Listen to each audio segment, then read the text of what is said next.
Jaya Radha Madhava Kunja Bihari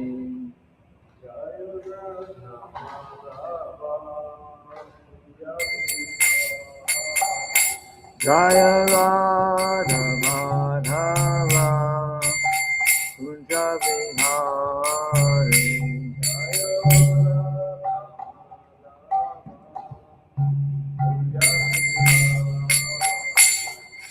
Gopi Jana Ballabha Shri Varanasi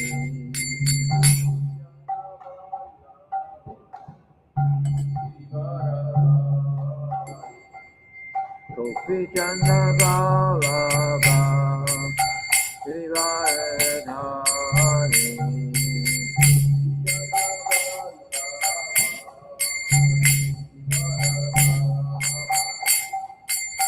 Yashoda Nandana Braja Jana Ranjana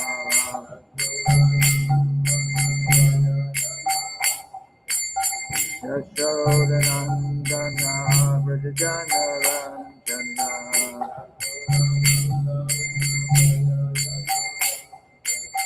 Yamuna Tira Vandachari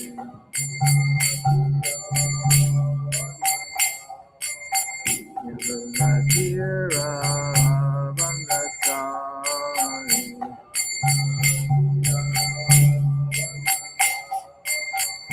Jaya Radha Madhava Kunja Bihari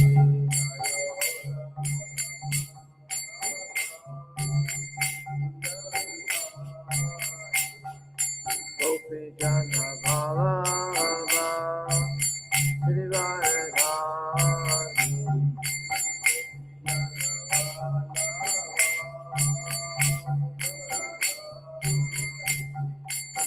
Yashoda Nandana Braja Jana Ranjana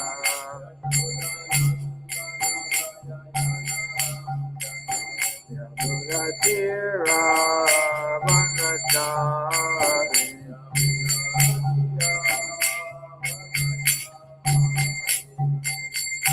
Hare Krishna Hare Krishna Krishna Krishna Hare Hare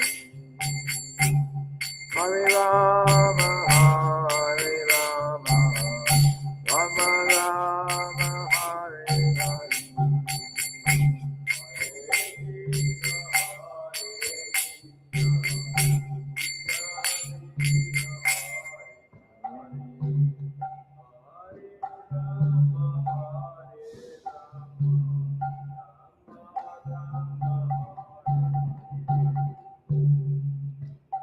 Prabhupada ki jai.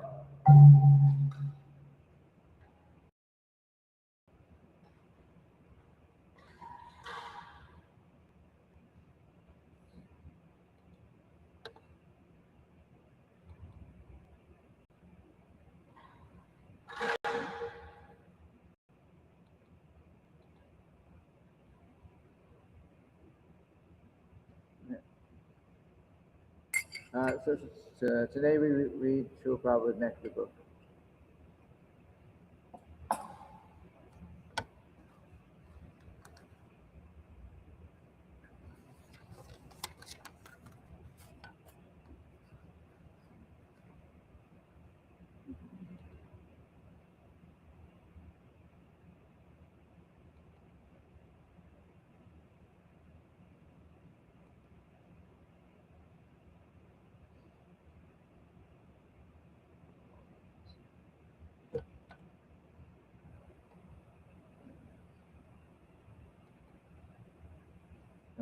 So,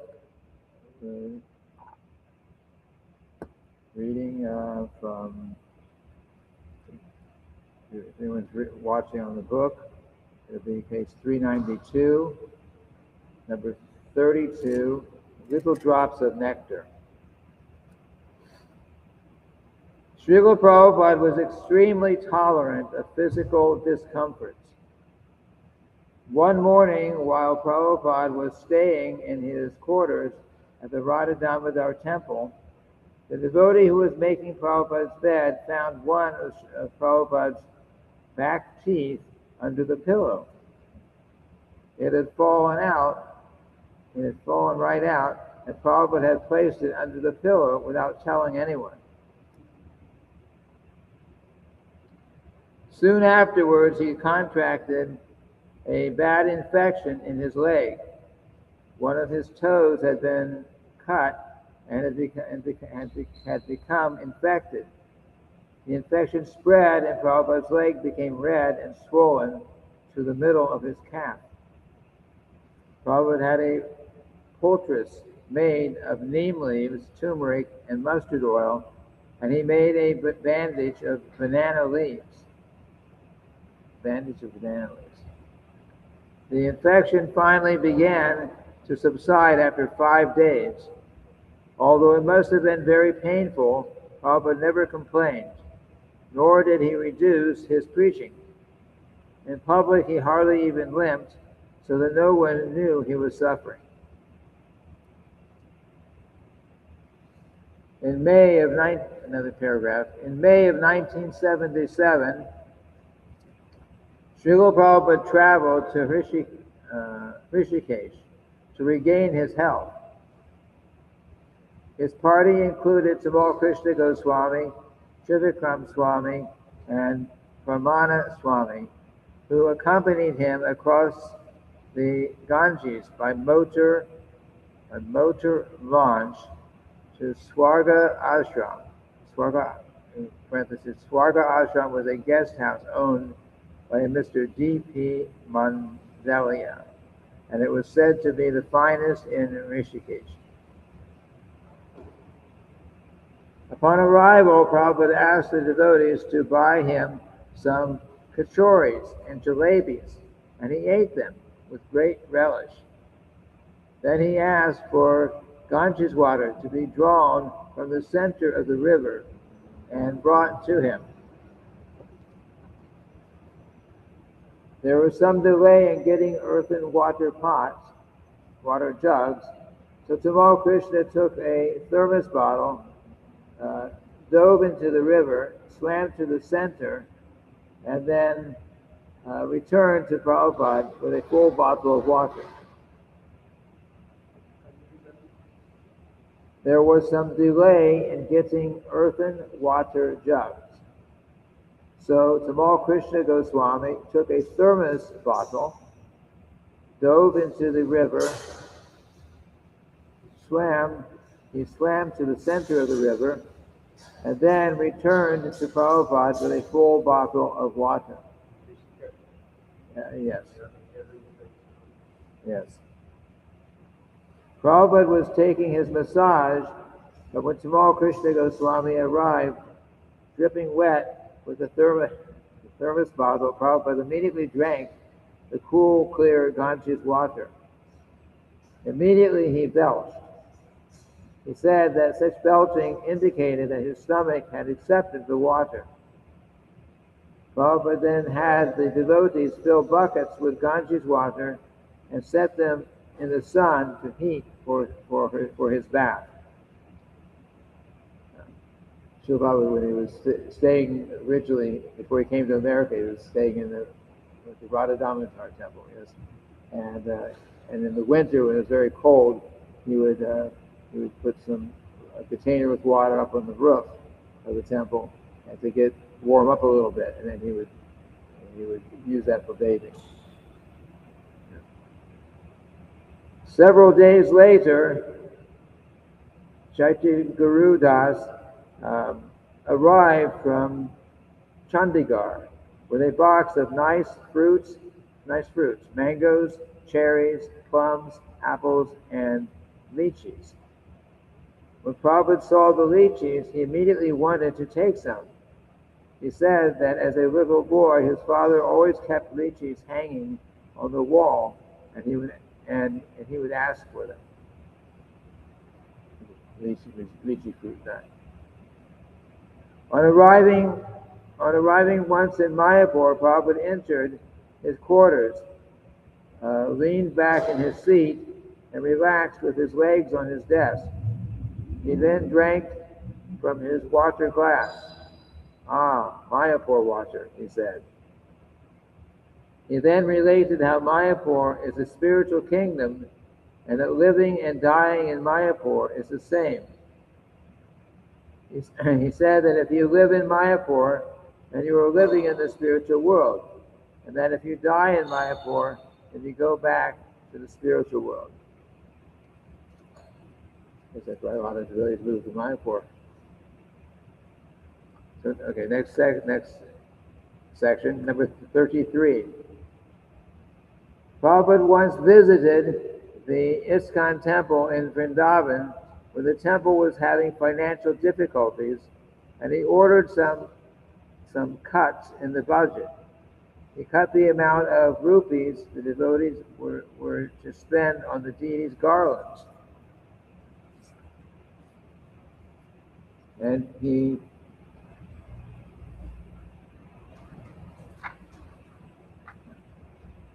said that the deity of himself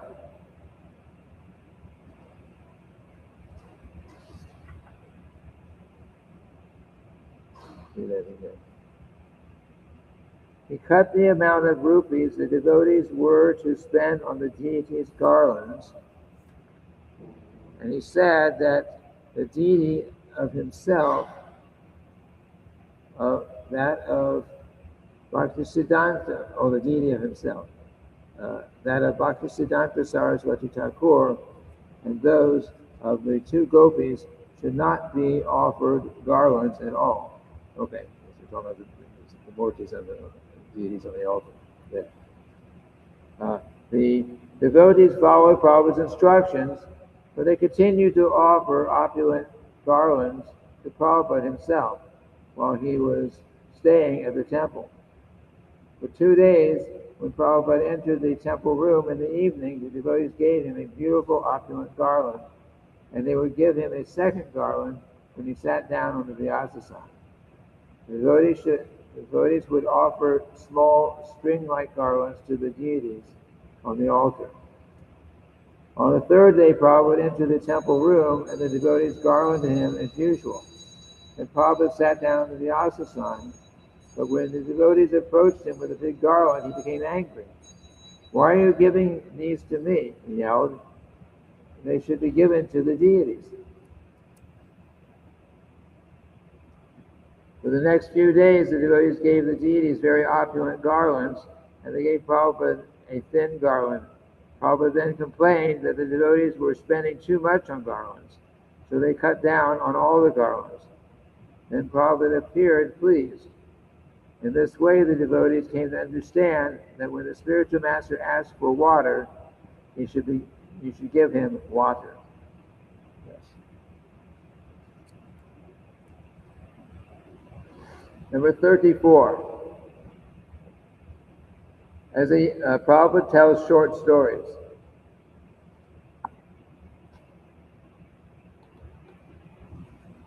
As a young man, Srila Prabhupada once traveled through the Howrah train station.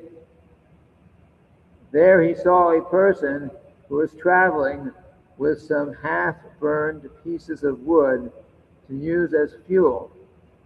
Prabhupada could understand the man's mentality. "This is my possession. I have saved this." End quote. Regardless of how insignificant our possessions may be, everyone is thinking, "This is mine." Prabhupada said that this is everyone's material disease. In Vrindavan, in June 1977, Prabhupada spoke of how decadent human life had become. He related how the grandmother of one of his disciples advised the mother to kill her son. Then Prabhupada told how the wife of one of his godbrothers was an adulteress. The woman's son found out and threatened to tell his father, whereupon the mother poisoned the boy. When the father learned that his wife had poisoned their son, he committed suicide.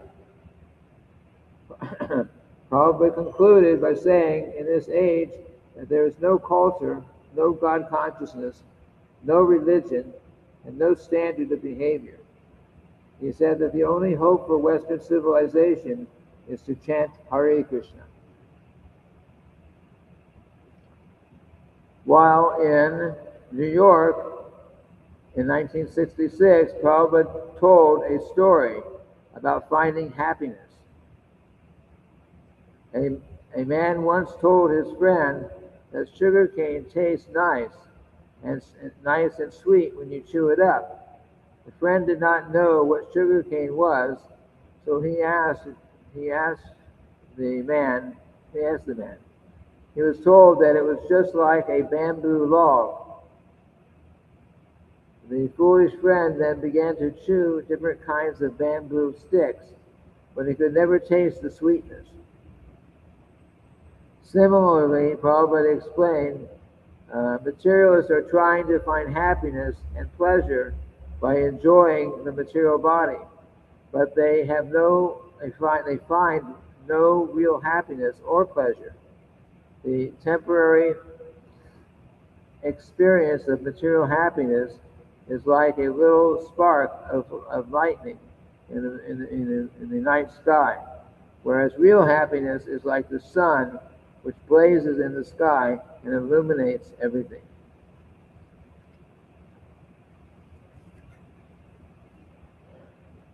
Number 35. Prabhupada said, on the subject of prasadam, upon arriving at Bhaktivedanta Manor, Prabhupada asked, "Where is Revatinandana Swami?" Revatinandana Swami came out of the kitchen. "I'm in the kitchen, Prabhupada, cooking," he said. "I'm the kitchen Swami." "Ah," Prabhupada answered, "that's Radharani's department." Then Srila Prabhupada said that Krishna would leave Radharani if he were not so attached to her cooking.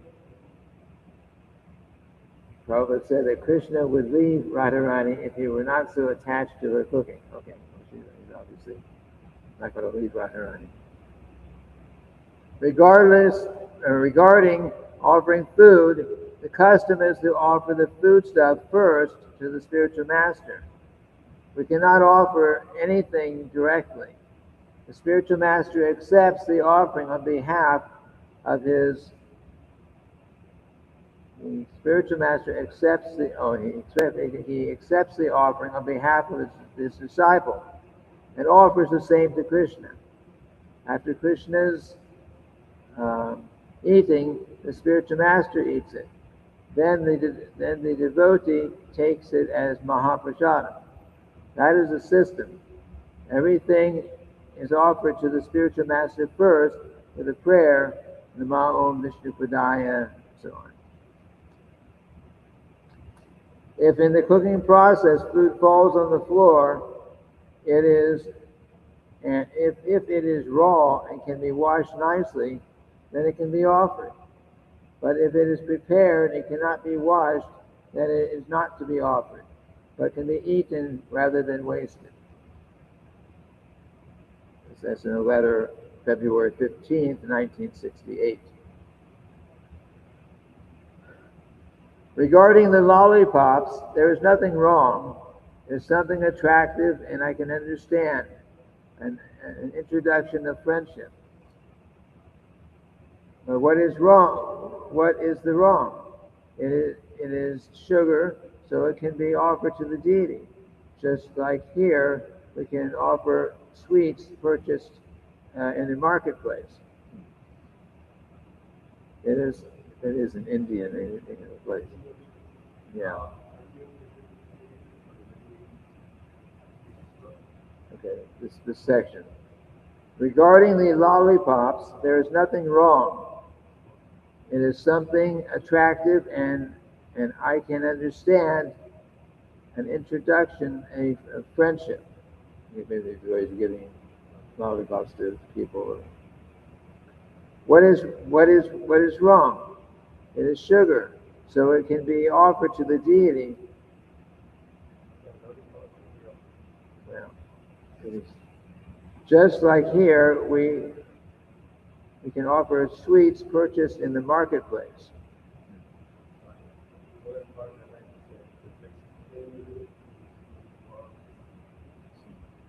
It is stated in the Shastra that if you pay something for it, it is purified, even if there is some fault in it. If you pay for it.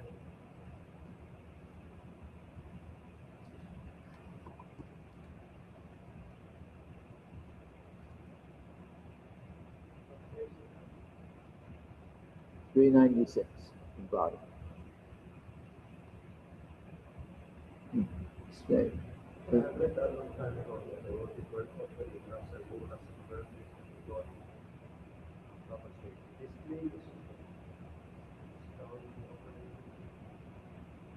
Okay, if you will bring these packages of sweets made out, commercially made outside.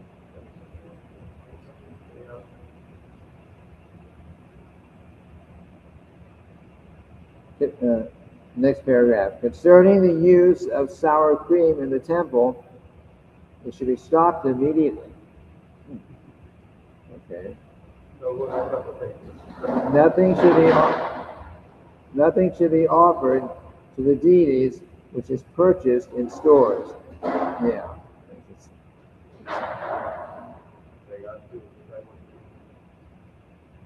Things produced by karmis should not be offered to Radha Krishna. Ice cream, if you prepare, it is okay, but not otherwise. So you don't go out and buy Breyer's ice cream. You need it for all for Krishna. Now you have a big stock of this sour cream. This is something that was in Los Angeles years ago. So sell the stock at any cost. Who is the rascal who has purchased without permission? There was a little bit more information on that particular one. It's not mentioned here. That sour cream had rennet in it. The particular sour cream had rennet in it.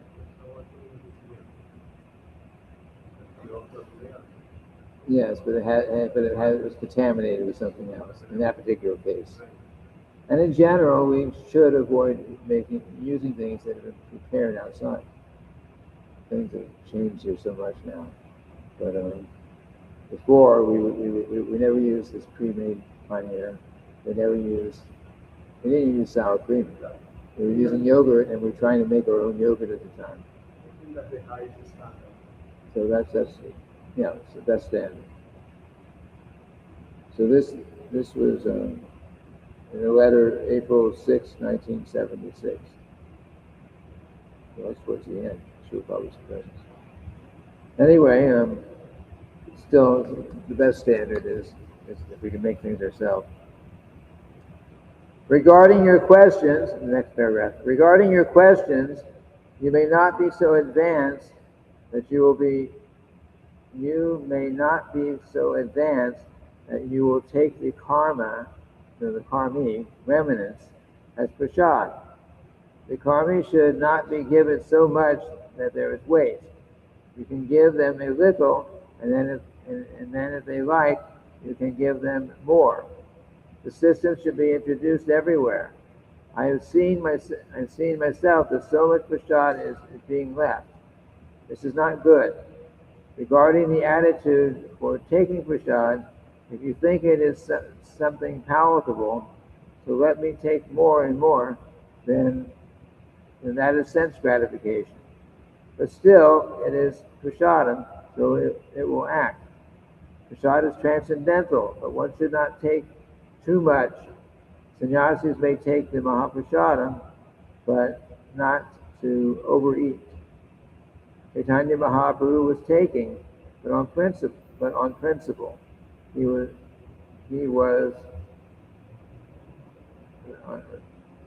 Chaitanya Mahaprabhu was taking, but on principle he was avoiding.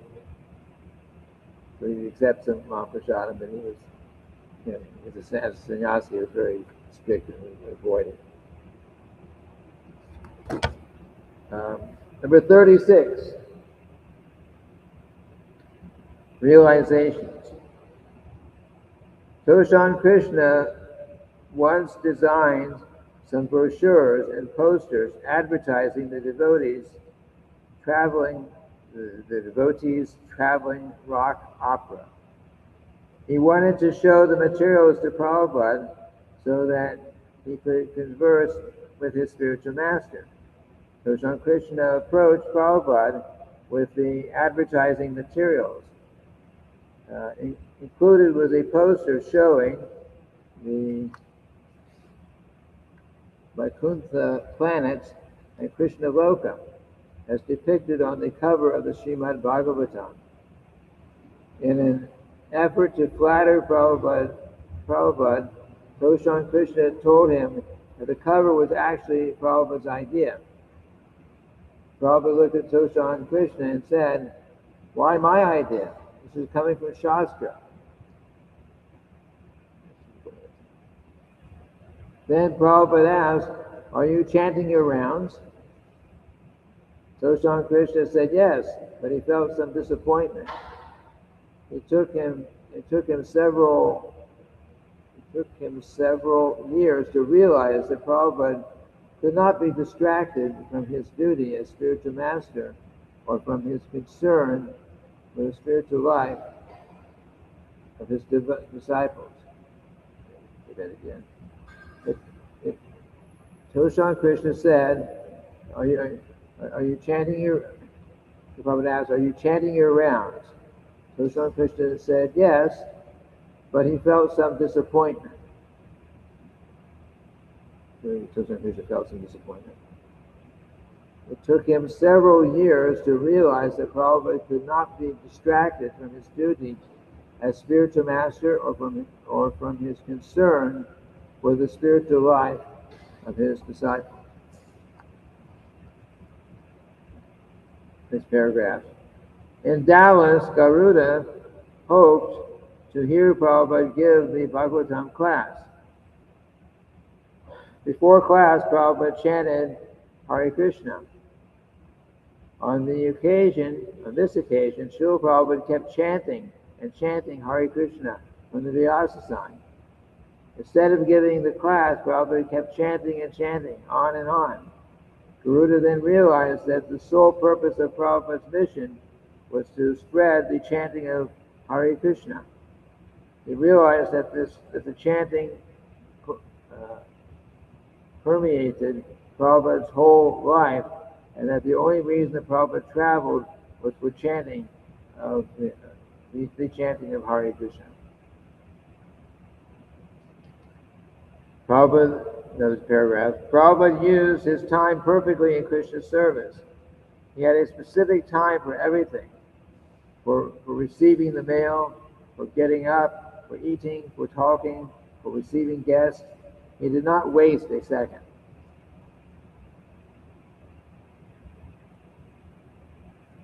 In Los Angeles, Prabhupada would give his disciple Aniruddha Das letters and packages to mail. Once, after getting into the car, Prabhupada noticed that his letters had not been posted. He had Aniruddha stop the car at the mailbox as to not miss the pickup time. The packages had to be the proper weight, just under the next weight level. By organizing his daily affairs so carefully, Prabhupada could maximize the amount of work he could perform in Krishna's service.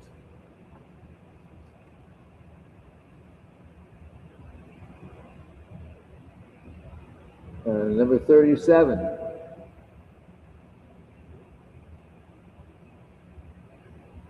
On different occasions of Prabhupada's touring in Europe, Guru Gauranga Das got the opportunity firsthand to see Prabhupada's expertise in preaching according to time and place. In 1972, after his arrival at the Orly Airport in Paris, Srila Prabhupada had a press conference. Guru Garanga acted as translator. One reporter was interested in Srila Prabhupada's personal life before he became the leader of the Krishna consciousness movement. Prabhupada went along with the line of questioning and explained how he had given up his family and had accepted the sannyas order. Then the reporter asked how many children Prabhupada had. At that point, Prabhupada just looked at him and said, "Thousands." The man widened his eyes and began writing in his pad as if he had gotten a sensational story. Quote, "And all of them I have had without my wife," Prabhupada said.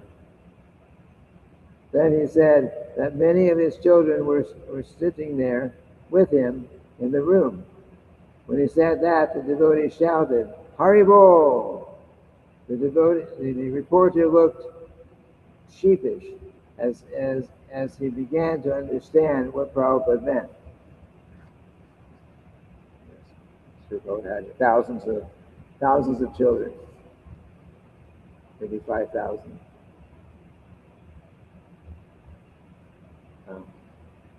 In 1974, when Srila Prabhupada traveled to Geneva, Guru Garanga was temple president, and he got a chance to see Prabhupada even more closely. Guru Garanga had arranged for Prabhupada to speak at the World Health Organization. Half an hour before Prabhupada was to speak, Guru Garanga showed Prabhupada a copy of a journal published by WHO, who means World Health Organization. The journal described the organization's birth control programs. And when Prabhupada saw their pictures and read what they did, he became angry. He told Guru Garanga he asked Guru Garanga why he had arranged a program there. Guru Garanga explained that it was a very influential forum. "They do not care what I say," Prabhupada replied. "Whatever I say, they will simply print my picture and they will say, Bhaktivedanta Swami at the WHO. And they will publish it in such a way that it looks like I'm supporting these activities." Prabhupada then asked various devotees in the room whether or not they thought they should go to the program. The devotees expressed their opinions, and then Prabhupada asked Guru Garanga if they could hold a kirtan, asked if they could hold a kirtan at the program. They can't stop us once we start, Srila Prabhupada, Guru Garanga answered. Finally, Prabhupada just said, "Let's go."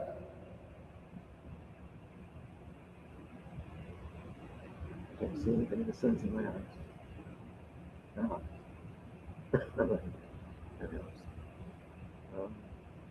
In his talk, Prabhupada said that only dogs and cats could create overpopulation. But the first class human beings, could not.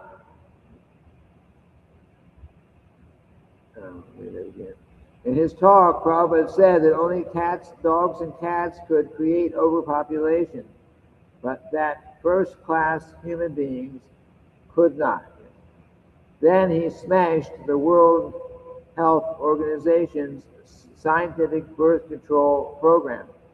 And at the end of the program, many Indians crowded around him, praising him and expressing their appreciation.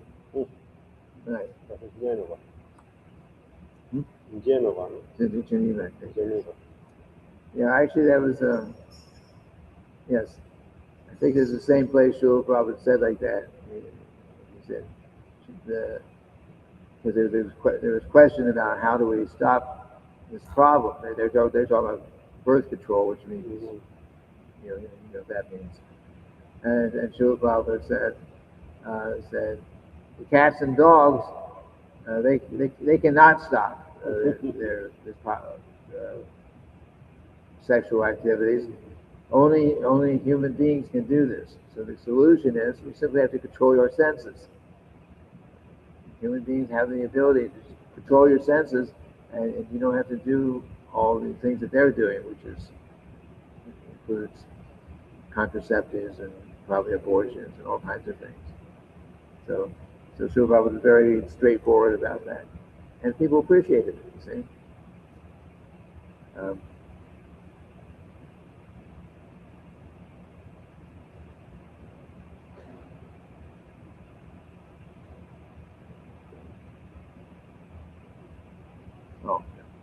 So the next section, number 38, little drops of nectar. Prabhupada visited San Francisco in July of 1974. After his arrival, devotees accompanied Prabhupada to his apartment near the temple. Prabhupada sat in a rocking chair, and his leading disciples sat at his lotus feet. Prabhupada began speaking about a song by Bhaktivinoda Thakur, in which Bhaktivinoda says he simply wants to be the dog of the Vaishnavas. These words entered Hridayananda Goswami's heart, and he felt a deep desire to serve Srila Prabhupada. As Prabhupada spoke, Hridayananda Goswami's desire to serve became even more intense. In his mind, he began praying to Krishna to allow him to do some service for Srila Prabhupada. Srila Prabhupada then handed Hridayananda Goswami a pile of checks and said, "Write down the numbers of these checks."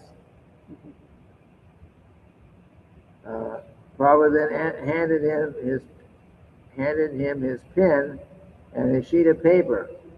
Hridayananda Goswami became ecstatic and realized that his prayer had been answered. He wrote down the numbers, trying very hard to do it properly. Then the meeting ended and Prabhupada left the room. So Prabhupada didn't need it, just simply Prabhupada wanted to give him a chance to do some service. There's another instance where Srila Prabhupada was in a room and he asked somebody to go open the window. And after a minute, he said, ask somebody else, go close the window. And ask somebody else, go open the window. So it's just little services, little things. But that was Srila Prabhupada's mood. Next paragraph. Once Prabhupada visited Australia. As he walked into the Sydney temple, Jagatarini Dasi ran ahead to remove his shoes and picture from the Vyasasana. Upon seeing Prabhupada, she immediately began to cry. Prabhupada asked the temple president who she was, and he was told that she was Burijan's wife. Prabhupada then asked if she had been fighting with her husband. Jagatarini Dasi lied and said no. Good, Prabhupada said. Husband and wife should never fight. He then told a story of how Gandhi once threw his wife out of the house, but later allowed her to return. He explained that even if the husband and wife were fighting, that should not be taken seriously. He compared such fights to clouds which thunder but do not produce rain.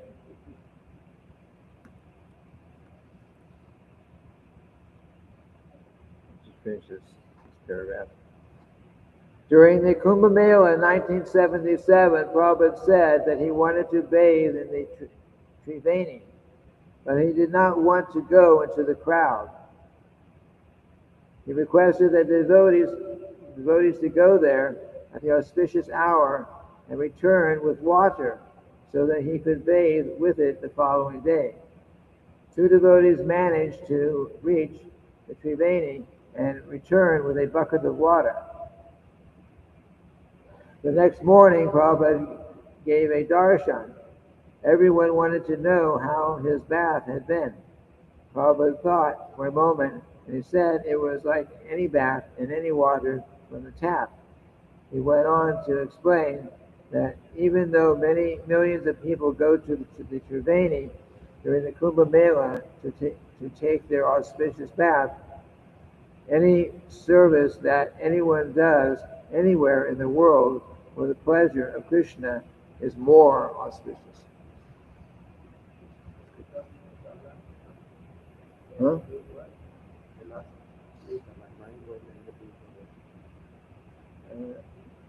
Last paragraph. The next morning, Prabhupada gave a darshan. Everyone wanted to know how his bath had been. Prabhupada thought for a moment and said it was just like any other bath in any water from the tap. He went on to explain that even though many millions of people go to the Triveni during Kumbh Mela to take the auspicious bath, any service that anyone does anywhere in the world for the pleasure of Lord Krishna is more auspicious. So better we just keep engaged in devotional service for Lord Krishna. Just going to take bath in the Kumbh Mela and everything is not nothing special.